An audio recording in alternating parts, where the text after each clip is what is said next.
Bhikkhu Sanghasena was born in Timosgan village, in the mountainous region of Ladakh in northwest India.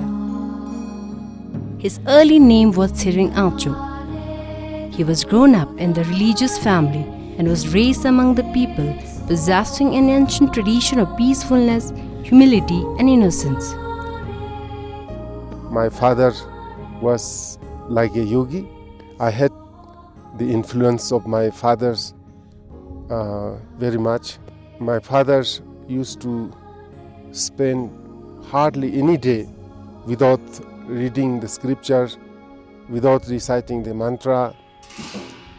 And wherever he goes, he will always carry a bunch of books on his back, and before he leaves the house, he will recite certain mantra, and before he enters into the house, he will recite mantra. So I was born and brought up in that family. He joined Indian Army at the age of 17, where he developed a strong sense of personal discipline. The only new thing in Ladakh, the only new attraction we could see was army. Army soldiers and some army jeep and trucks. Most attractive thing for us since there was nothing else new in Ladakh. So finally the chance came. I went at the age of 17, joined the Indian Army. I was very happy, and every bit of my life in army, it was for me. We never used to think what is the purpose of army, why we are learning to fight and kill others. Never think. So the training was like a sport, like a game. So I enjoyed every bit of my training in army. It was not long before an incident changed his life forever. His deep-rooted spiritual inclinations clashed with the rigid requirements and values of military life. Therefore, he decided to abandon the military life and went in search of a life that was more sacred and harmonious. And when I arrived at the monastery, it was like coming back home. That is what I have been looking. I was so happy to see my master. I was so happy to be in that monastery. That clearly shows that I have been a monk in my previous life, and in this life I have been again looking for the thread where I have left in my last life. In 1986, Venerable Sanghasena, with the help of a number of his close spiritual friends, founded the Mahabodhi International Meditation Center in Leh Ladakh. When I went to Bangalore to become a monk, I have no such idea to come back to Ladakh and to start the Mahabodhi International Meditation Center and all these endless projects. What I had in my mind was to study the teachings of the Buddha and to live a yogic life in a solitary life in a mountain or in forest. But when in my monastery I learned from my master and also from the teachings of the Buddha that spending my whole life in a solitary, a yogic life would be a little bit of selfish. I owe something to the society, especially in Ladakh. So I got a lot of inspiration from my masters and from the Buddha's teachings to do something for my people in Ladakh. So in 1986, I came back to Leh, and I clearly saw and realized there was a need of a new organization. It was in 1992 that the Mahabodhi Residential School and Mahabodhi Girls Hostel were established to provide education to underprivileged children from across Ladakh. Julie, I'm Kunjung Dechin, first batch student of Mahabodhi. I belongs to a very remote village of Ladakh in Nubra called Digger, and I belongs to a very big family with 4 wonderful sisters and loving parents. A turning point in my life in the year 1992, when I was just 6 years of age, I had a privilege, and I must say I'm one of the fortunate girl among my siblings.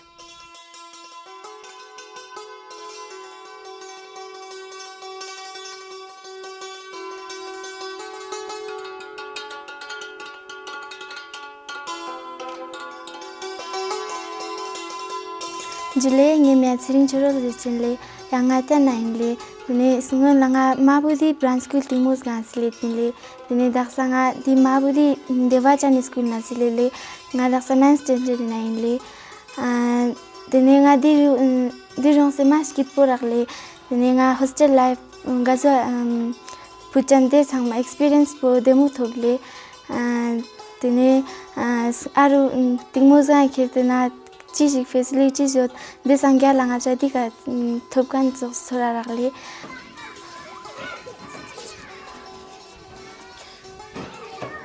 Studying the scriptures, discussing about philosophy and meditation is good for certain type of people. But how about the children, the poor children in the remote villages and others, elderly people or sick people who need a hospital, who need a school, hostels, education? Meditation is not enough for them. Meditation and high philosophy is not their priority. Mahabodhi urgyan devachange urgyan Sanghasena mahatera uhunge diskutin jid uhunge diskutin miljit phame phajatukan mame majatukan Sanghasena mahatera uhunge diskutin miljit uhunge diskutin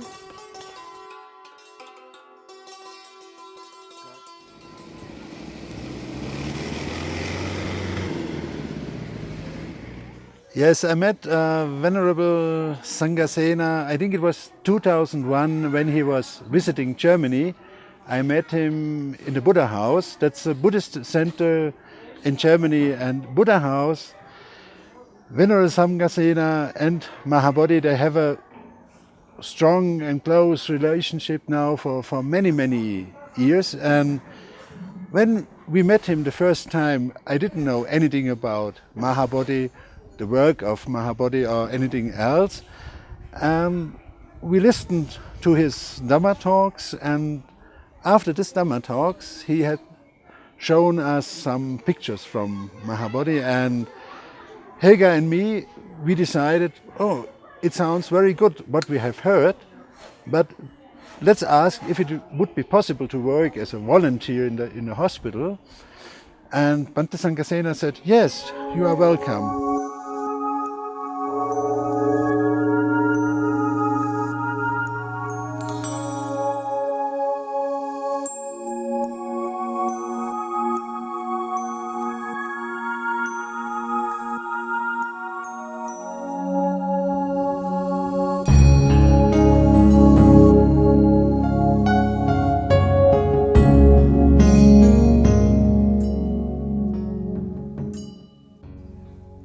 Everyone at the old age home has his or her own touching story to tell, which makes you cry and leaves you thinking.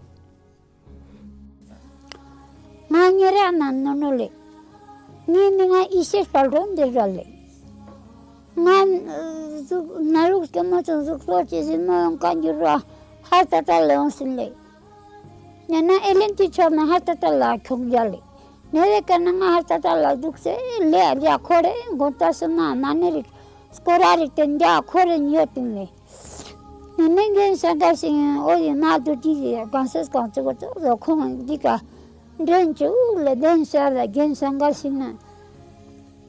Ne ya khoren du so khon dika cho turde katin dika le to golna kharji ngare nargo kharji golna Tanja salinga niko nang nitong article.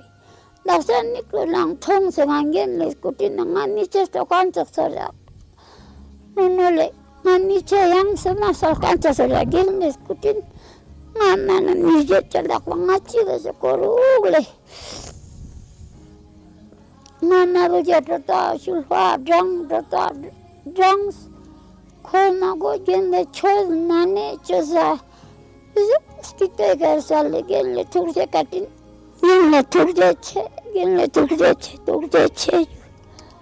Now, when somebody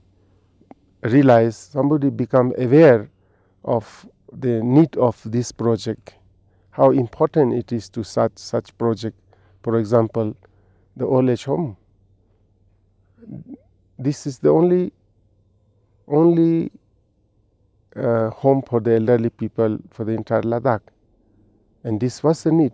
There were many elderly people, who had so much difficulties, hard life at their end of life, and this was needed. Now, since nobody started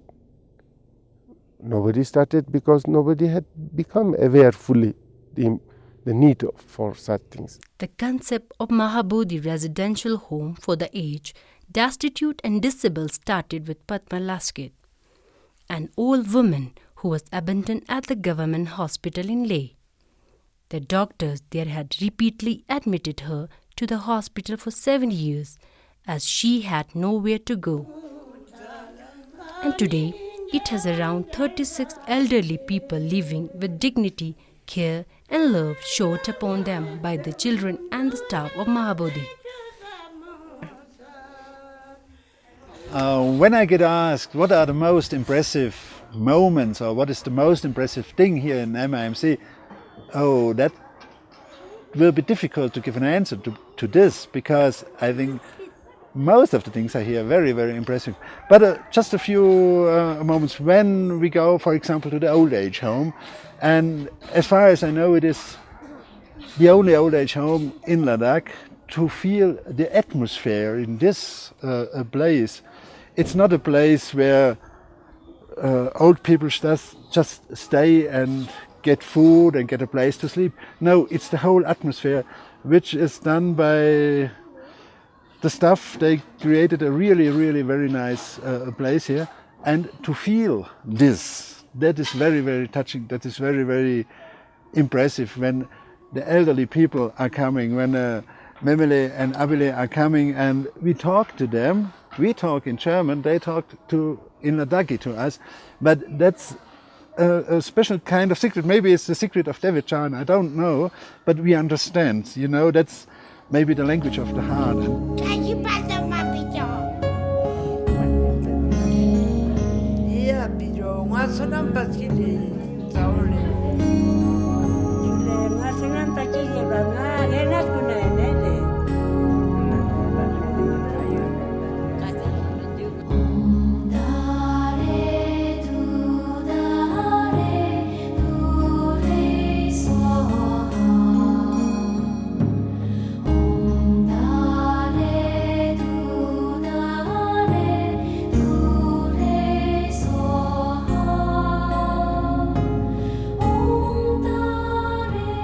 Of hope and hopelessness, I started to work here, and many people actually thought that I have gone mad or crazy to try to do something in this desert land where nothing exists. And some people thought that I may be promised with a huge amount of money by the Japanese people or some big foundation in America or Europe. When I told them that I have no promise of any single dollar, then most of my people thought that I will never be successful in starting any projects here. So this was a discouraging for me, in fact. But a voice was coming from my heart, go ahead, You don't need millions of dollars to start your work. What you need some piece of papers and a pen to write down what actually you want to do, and then get a small simple booklet printed and distribute to the people, and this will not cost thousands of dollars.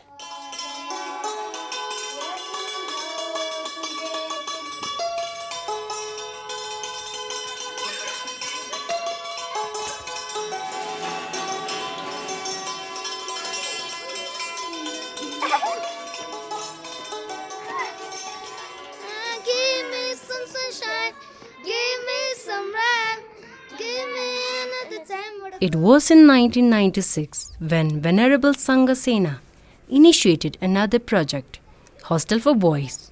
He felt the need of education to the hundreds of boys belonging to poor families in remote villages of Ladakh. The first group of 10 boys was admitted from poor families in Zanskar, Nubra, Changtang and Leh. At present, there are 120 boys resident in boys' hostel. That as long as the sun and the moon rise in time and set in time, that is a proof that despite of all the chaos, violence, aggressions going on in the world, there are many people on this planet who are very kind-hearted and who believe in this kind of service, and one day they would hear my prayer. And this is what exactly happened. With a strong conviction and confidence in my heart, I started the work, and one after another I met good people who appreciated my ideas, and some came forward to support me financially, and that is how all these various projects were started one after another. There are currently around 600 nuns in Ladakh, and until fairly recently, their living conditions were generally very poor. Ladakhi nuns were certainly not as fortunate as their monastic brothers. There were no proper nunneries for communal living, no education for ordained girls, and no financial for villagers. Deeply dismayed by the prevailing conditions, Venerable Sanghasena decided to take the initiative and strive to improve the situation for all Ladakhi nuns. With the initial support from the Buddha's Light International Association (BLIA), the Mahabodhi nunnery was established. For hospital, we used to at the beginning we organized a medical camp in villages, and we realized problems of people there, need of more medical camps. Later on we realized the need of a charitable hospital in a centrally located area. Again, there was no such hospital was existing. Nobody has started, nobody had thought. Then again it has falls on our head. And of course it was not easy to even to think or conceive building a hospital. But but there is nothing wrong in trying, whether if you fail or success. And that is how we started, and I realized all the projects are important. Ladakh is the largest district in India. However, there is only one government hospital in Leh. The entire region is only accessible by road during the 5 months of spring, summer. The medical facilities available locally are often insufficient to meet the medical needs of patients, and they are often referring to Chandigarh or Delhi. Few can afford this expensive treatment. As a result, Mahabodhi has been supplementing the government's effort by providing a strong and effective public health service for the people of Ladakh. Mahabodhi Karuna Charitable Hospital was just another example of philanthropic work of Venerable Sanghasena.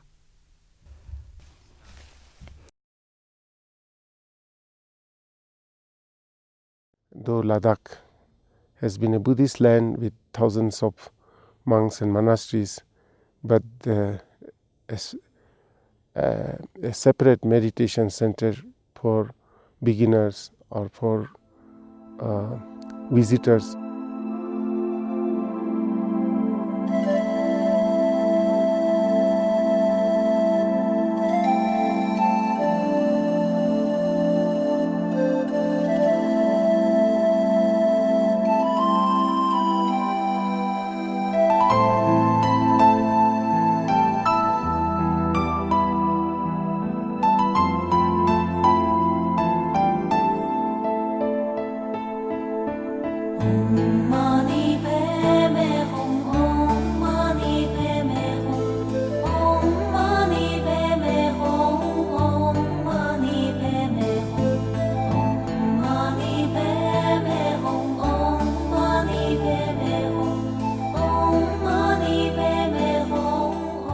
The socio-economic conditions in Ladakh have given rise to a rapid growth in number of Buddhists, monks and nuns in recent times, with a view to fully equip those to effectively perform their spiritual duties and responsibility to the community.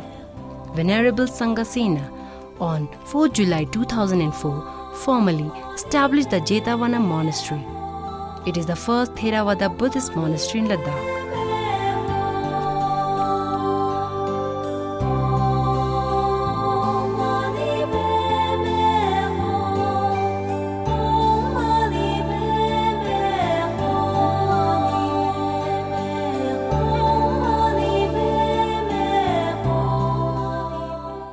Some people started looking at me as Hinayana.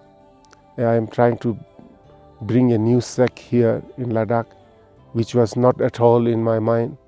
I always considered from the beginning a simple, humble monk trying to render a little bit of service to my people in Ladakh. But people, because I happened to get ordained in the Theravada tradition, some people started looking at me as Hinayana. I'm going to start Hinayana.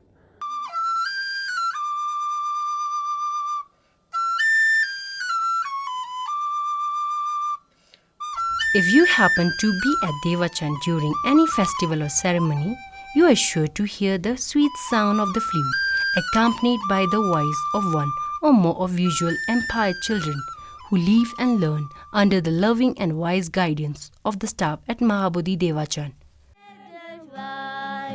Every morning you greet me, Edelweiss, you look happy to meet me. It had been a long cherished dream of Venerable Sanghasena to provide an institution of education for visually impaired children. In 2006, the dreams was finally realized as the Devachan campus prepared to receive such children for the first time. It was Dr. APJ Abdul Kalam, former President of India, who inaugurated the school and hostel on 20th July 2006. I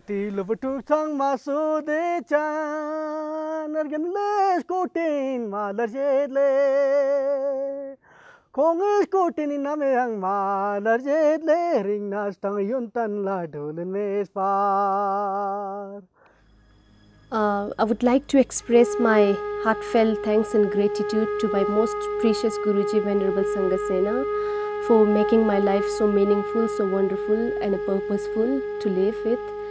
And I would also like to extend and express my heartfelt thanks and gratitude to all the well-wishers, all the wonderful people all over the world who have helped, who have inspired and encouraged Guruji to create Devachan into such a beautiful place. And also my vision and the mission of the various projects is quite new vision. There has not been, or you do not see this kind of organization, such an integrated community where, boys, girls, hostels, elderly people, usually impaired children, monks and nuns, and volunteers, so many people are living together. We all are getting good education, teachings of the Buddha, and many more. All these are not possible if Venerable Sanghasena was not there. Thank you, Yinli. May you long live. There are difficulties. It seems difficulties is part of life, and whenever you take up anything, you try to develop a new thing, you will have difficulties. Some students had father, some students did not have mother, and he had replaces in a life as a father and a mother. I have gone through a lot of difficulties, but then often I realize that the number of people who have gone through all these difficulties in starting these projects are so small, and the numbers of people who are benefiting from all these projects are so high, there is no comparison. So I feel this is worth of sacrificing the smaller number for the cause of bigger numbers. So I can say that we have sacrificed our life for the welfare and happiness of others. Already thousands of people have been benefited from our numerous projects, and we may go after some time, but this institution will remain, and thousands of people, more and more people, will be benefiting from the various projects.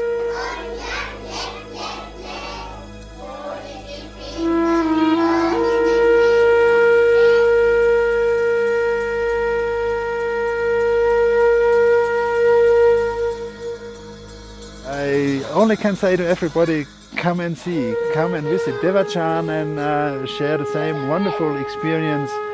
And from me, this now is the opportunity to say thanks to all the children, all the people, to staff, and many thanks to Bhante Sanghasena that he created this place. It was a vision, it was an idea before, and now it became reality, and that is really great work, and nothing more to say. So thank you very much, Bhante. Devachan campus, Devachan meaning pure land, is the 230 acres campus located in Choglamsar, just outside Leh, where most of the activities of MIMC are now focused. Today, Mahabodhi Devachan is what it is because of the tireless and selfless efforts of Venerable Sanghasena and the hard work and dedications of the staff and members of MIMC. However, this alone could not have allowed MIMC to develop as it has. It is also through the encouragement and financial support of sponsors, well-wishers and supporters that the campus has really flourished. To them, the Mahabodhi Devachan community bows its collective head in praise and recognition of their sense of concern, compassion, charity and love. Words are getting very limited to express his unending selfless work. It is not possible to watch and listen to his tireless work in a day or two. This Maverick monk of Himalaya is shining bright from the top of Mount Everest and is spreading the message of compassion in action, meditation in action to the whole world.